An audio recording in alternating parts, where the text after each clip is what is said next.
Message আছে আমাদের সহকর্মীদের জন্য, আমাদের সকলের জন্য। এটা যে দুষ্কৃতীরা যে গুলি চালিয়েছে, এটা আমাদের সকলের উপরে গুলি আছে, এটাকে আমরা ভালো জবাব দেব।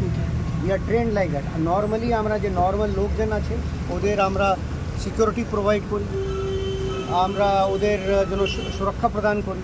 কিন্তু যদি কোনো ক্রিমিনাল পুলিশ ফোর্সের উপরে গুলি চালাবে, যদি একটা গুলি চালাবে আমরা চারটা গুলি চালাবো। আমরা এটা প্রতিবাদ আছি অ্যান্ড উইল ডু ইট। কোথা থেকে আসছে স্যার? কোনো সাসপেনশন আছে স্যার? কাউকে সাসপেন্ড করা হয়েছে?